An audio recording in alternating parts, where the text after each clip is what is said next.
This is FYI News 13, brought to you by SSPTV and the Hazleton Standard Speaker. For your information, the Schuylkill County Fair kicks off this week, and the man known all over the county as Porcupine Pat is here to give us a preview. Hi again, everyone. Thanks for stopping on SSPTV or clicking your way to SSPTV.com. I'm Ken Kara, and here comes our headlines for Tuesday from FYI and the Hazleton Standard Speaker. We begin with new information concerning a meeting that was planned for tonight in the borough of West Hazleton. The West Hazleton Zoning Board was scheduled to hear requests for a proposed cell phone tower in the borough. The tower would have been located next to the West Hazleton Elementary Middle School. However, this afternoon, West Hazleton business manager Jan McCulsa told FYI that the hearing has been canceled. She explains that the application for the cell phone tower has been withdrawn. The application had been requested for a wireless communication facility to be located at 207 Madison Avenue in the borough near the West Hazleton School. Someone took out an ad in yesterday's Standard Speaker inviting parents of children at the borough school to attend the hearing. The topic of cell phone towers has triggered controversy over whether or not the towers pose any health threat. There are experts on both sides of the issue. Again, tonight's West Hazleton zoning hearing regarding an application for a cell phone tower has been canceled due to the fact that the application has been withdrawn. Meanwhile, McCulsa also tells us that Property Maintenance UCC Appeals Board meeting set for tonight at 6 p.m. in the borough has also been canceled because an application for that hearing was withdrawn as well. A fight in West Hazleton yesterday afternoon resulted in a narcotics arrest for a Hazleton man. West Hazleton police responded to a fight in the 300 block of North Broad Street around 3 o'clock yesterday afternoon. A responding officer apprehended one man as he was fleeing the scene.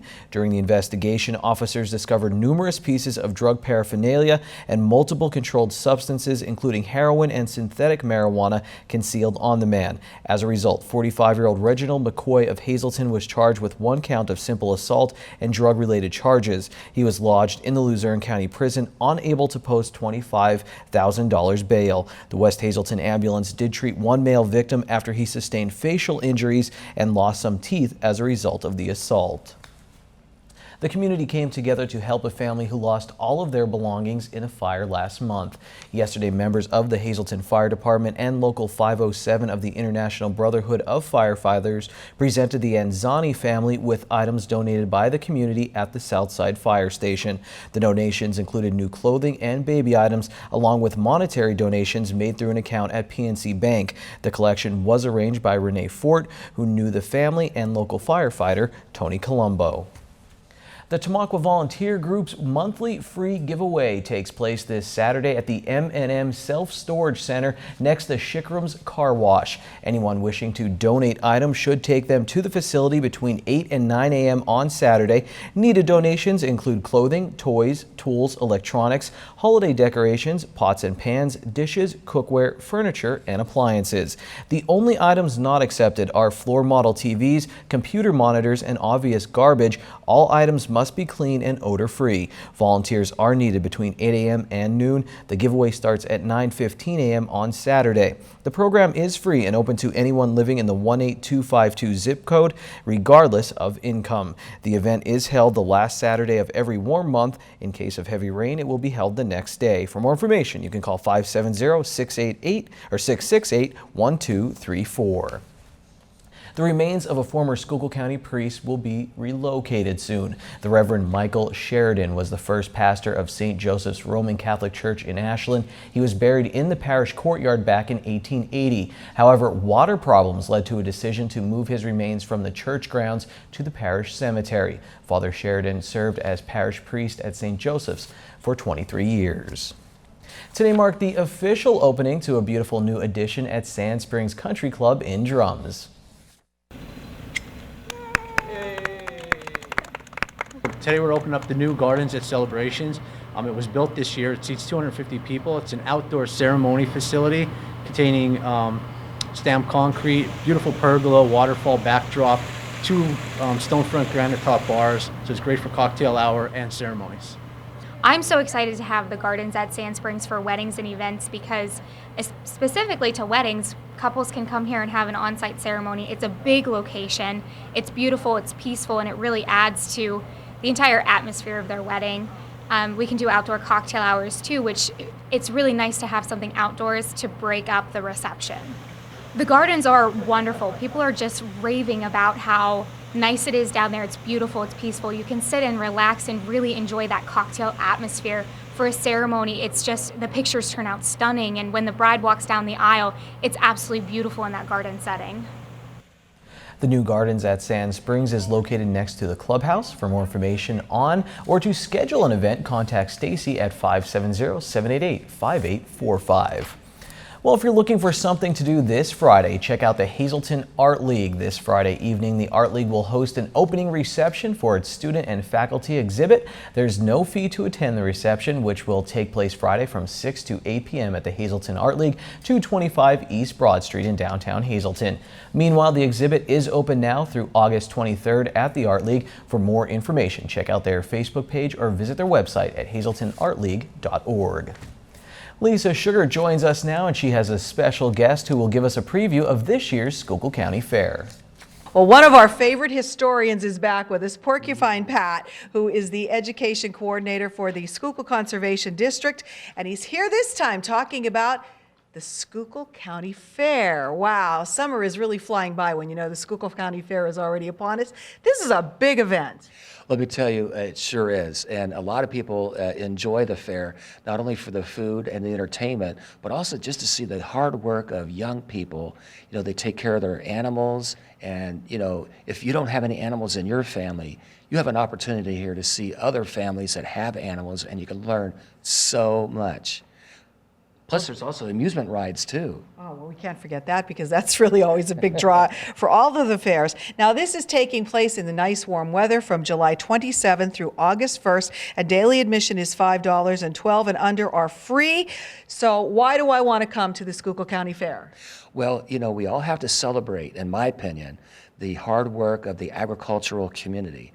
Now, you know, I have to say that it's actually Schuylkill County and Pennsylvania's #1 economy. You know, think about it. Look at all the food that we enjoy. And you have to say that we grow a lot of food locally, you know, from cabbages to potatoes. In fact, potatoes, we rank right up there in the whole state.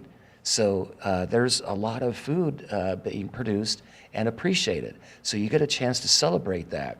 Plus, we also have a nature center, the Dr. James S. Shadle Nature Center, with hands-on displays, and we'll have many activities for young people, actually people of all ages.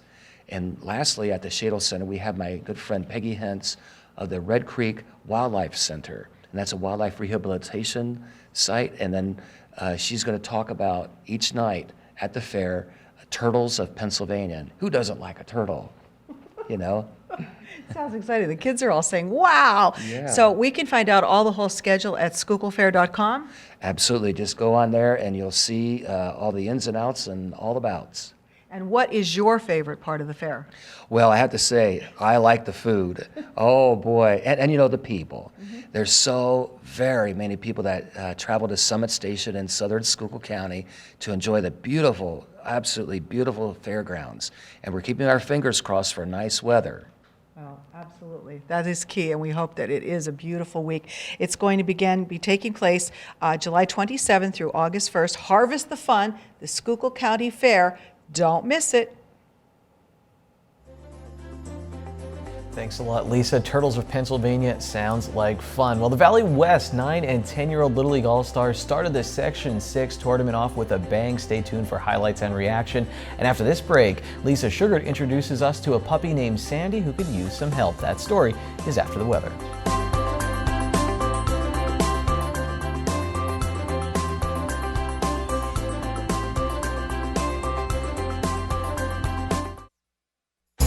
This is FYI News 13, brought to you by SSPTV and the Hazleton Standard Speaker. Each Tuesday, FYI brings you Care for Kids, a special feature that focuses on the good works of Brandon's Forever Home, a nonprofit organization created to increase awareness for fostering and adoption. Today, a new life for the foster children in Luzerne County. There was a great turnout today at Luzerne County Community College as Brandon's Forever Home is teaming up with Luzerne County Community College to change lives. They are showing children in the foster system that they can go to college. It's all part of the Foster to Success program. Meanwhile, volunteers are always welcome to help with Brandon's Forever Home. To help with this very worthy cause, contact Brandon's Forever Home, 187 North Church Street in Hazleton. You can call them at 570-926-5117. Time now for FYI News 13 weather.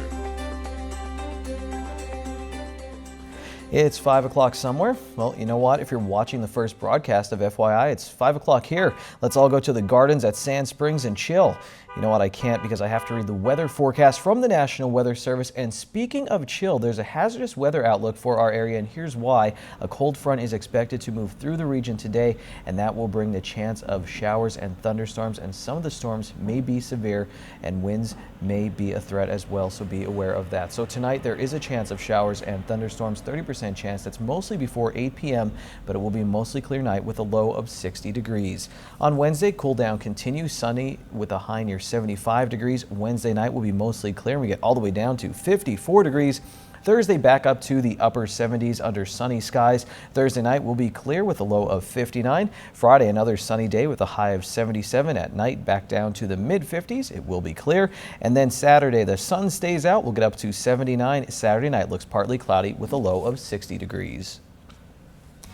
Tonight's weather is brought to you by Valley High, the area's oldest ice cream and fast food restaurant. Stop on in for a cold treat including our ice cream and yogurt, or some hot food including our burgers, hot dogs, fries, and much more. That's Valley High, Route 93 in West Hazleton. Treat yourself today. Today we have a very special guest in our studio, a four-legged friend. Her name is Sandy, and here to tell us Sandy's story is her mom, Karen Davies, who is here with this 6-month-old puppy who is blind, and they are hoping they can raise enough money so that Sandy can see. Karen, thanks for joining us. Tell us Sandy's story. Sandy was the runt of the litter. She's been diagnosed with being blind and dwarfism, so she's going to stay a small puppy. But at 3 months old, she started showing signs of sight after her eyes were surgically opened, then closed again at 5.5 weeks. So I spoke to her vets on several occasions, and the vets seemed to be under the impression that she could have residual retina in the one eye, and we're not sure about the other eye because it's completely sealed. But she does have like an opening, 2 openings on the right eye, and it tears constantly. So, I mean, I take care of it by wiping it on a constant basis. And hopefully we'll have her eyes opened and find some sight in there. If she could at least have shadow sight, it would be a tremendous improvement to her quality of life. Now, this wasn't your dog from the start. You kind of adopted her, right? Because you thought you wanted to help this dog. Actually, my brother's dog had the puppies, and I fell in love with the whole litter. To tell you the truth, if I could have, I would have kept them all. But I gave them all away to good homes, and kept this one. She kind of tugged at my heart. And Well, now to get her to be able to maybe have a chance at sight, it's expensive. So now there's a benefit being held to help Sandy. A fundraiser to help give Sandy the chance for sight is taking place this Sunday, July 26th, from 10 to 4 at the Towers Bar and Restaurant in Fern Glen. What's going to be happening there? Well, so far I have a number of tricky trays donated in her honor, and I have baked goods being baked for her, and my niece is also going to sell jewelry there, and she's going to donate for every $8 of jewelry that gets sold, $3 go to Sandy. And we're going to have 50-50s. So it should be a good turnout. It should be a good, fun time. Well, we hope, and will Sandy be there? Oh, yeah, we're gonna have her make a guest appearance. It's 6 hours long, and I don't think I can control that dog that long. Well, we hope that everybody will come out and meet Sandy, but more importantly, that you'll support this great cause, because I know, Karen, you told me it's anywhere from $1,000 up to get her to be able to have a chance at sight, and you're not even guaranteed that she will be able to see, but it's a lot of money. So you've started a GoFundMe account, and there's information on your Facebook page as well, so we'll put everything up on the screen. You just want people to come out because you want to give this doggy a chance to see. Yes, I do, and I feel good about this. I've gotten second opinions, and I think it would go good for her. Well, we want to wish Sandy the best. We hope that everything goes well, that you raise enough money to have the operation, and that it's a total success. And if anybody can't make it out or whatever, they want to donate to the cause, is there a number they can call for information? Well, actually, if they can't go to the call or come to the thing on Sunday, that they can go to the GoFundMe page. Okay. That's why I more or less put that out there, where if they can't come to the event, at least they have the internet available for them. All righty, well, there you heard it. So either way, we hope you can help, and hopefully we'll be back here talking with you that Sandy has the gift of sight and is living a normal life. That would be great. Thanks, Lisa. I've been to Towers Bar a few times. Great people and always a good time. And how can you say no to Sandy? All right, here's your midday winning Pennsylvania lottery numbers. Pick 2, 9, 8. Pick 3, 4, 6, 7. Pick 4, 3, 4, 1, 3. And pick 5, 7, 4, 8, 2, 1. And those lottery numbers brought to you by Boyer Insurance Agency, with 2 locations to serve you. One location is in Cunningham on Sugarloaf Avenue, and the other one is in Nescapec on Broad Street. You can call Boyer in Cunningham at 570-788-3543 and in Nescapec at 570-752-7683. We have a jam-packed sports cast coming up, including a new name for the Pennsylvania 400 coming up at the Pocono Raceway. We'll be right back.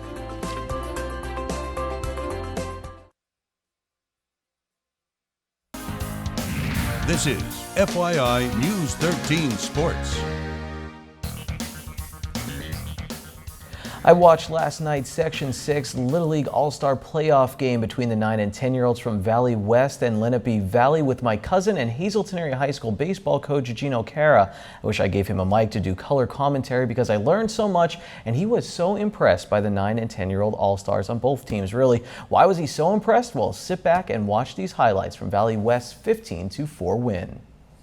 People all over the valley, join hands, join the hit parade. Being led by Brett Antolik, who probably never heard of that song, he smacks a triple to drive in the game's first run in the top of the first. The next batter is Jacob Mumi, and he brings in Antolik. Nice hit, young man. More good contact from Valley West as Nick Hebel makes it 3-0 right here, and here's the team's head coach on their fast start. Yeah, how big was that first inning to get rolling and get those first few runs? And I think it was Brett had the big hit there. Yeah, you know what? It's funny because it's always like, you know, do you want to be home or away? And you're thinking, oh, you win the coin toss, you're home. It's exciting, but we had a great opportunity to come out and put the bats, you know, up in the first inning and score some runs. And I think that gives our guys a lot more confidence when we get some runs on the board. Offense sells slushies in Little League Baseball, but defense wins championships. That might not make any sense, but you'll forget all of what I'm talking about when you see Joey Scuba go down to his knees to stop this ball, and he gets it to second base in time for the out. Nice play. Mumi is doing the electric slide at second base. The play before this, he ranged to his left to get an out, and now he slides to the right and gets another assist. Obviously, you see the 15 on the board, you think, wow, what an offense. But the defense, too. I mean, there's a ton of plays. I was really impressed. You guys, the defense was really sharp. Yeah, you know, we work hard fundamentally. I mean, every single day of practice, we spend a good portion of our time fundamentals, getting the out at second base, you know, making the routine play, taking ground balls, fly balls in a certain way, working on our footwork. And I think it pays off, you know. I mean, I think we're a pretty good team. We're not playing, I don't think, to our potential yet, but we're able to save a lot of our pitching and hopefully can come out tomorrow and get a win. Top 4 now, and it's 6-2 Valley West and Antolik. He's going for a jog around the bases. This 2-run shot lands in the weeds, and if they weren't there, the ball may have rolled all the way to State Route 309 on the other side of the valley. Hey everyone, this is Connor Shamani, who came off the bench. He's rested, he's feeling good, and he smacks a ground rule double and picks up an RBI to make it 10-2 Valley West.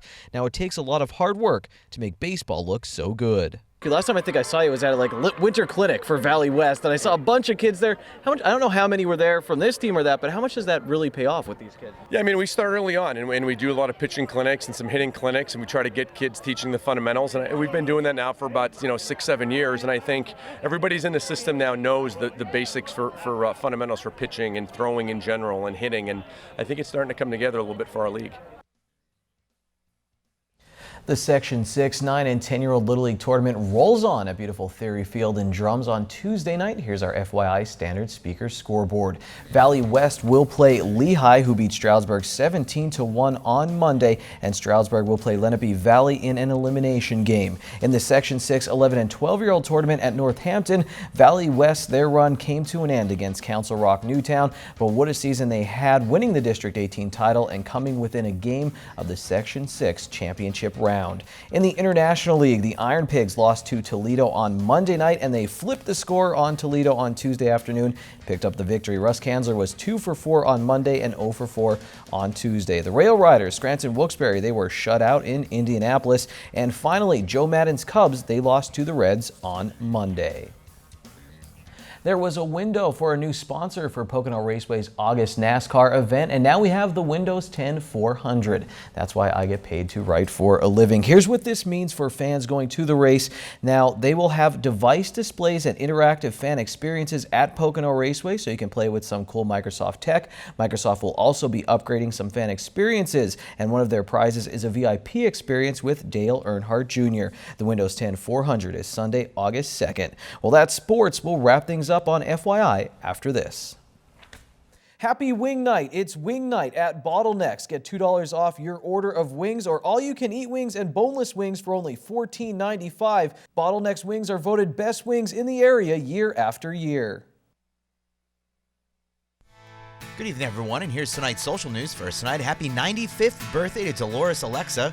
This wish comes with love from your family and friends. And in tonight's Talk of the Town report, the American Cancer Society Look Good, Feel Better program teaches women with cancer how to manage the side effects of cancer treatment with helpful makeup hints. Each patient who attends will receive a free makeup kit worth $250. Sign up for the Monday, August 3rd session by calling the American Cancer Society 1-800-227-2345. And finally, the 62nd annual St. Jude Parish Picnic will be held August 7th and 8th from 4 to 11 p.m. and August 9th from noon to 9 on the parish grounds at 420 South Mountain Boulevard in Mountaintop. The event features great food, desserts galore, entertainment nightly, and games and activities for the youngsters. For more information, just call 570-574-2535. That's tonight's Talk of the Town. News 13 would like to send sincere condolences to the family and friends of these recently departed. Marjorie Pencala of Hazleton. Funeral services Wednesday at 10 a.m. in the Joseph A. Moran Funeral Home. Friends may call Wednesday from 9 to 10 a.m. Doris A. Zindel of Mountaintop. Memorial Masses Thursday at 11 a.m. at the Mary Mother of the Redeemer Church. Friends may call at the church from 10 to 11 a.m. The Scanlon Funeral Home is in charge of arrangements. And Mary Catherine Schlauk of Zion Grove. Private funeral service will be held at the Stauffer Bresnik Funeral Home.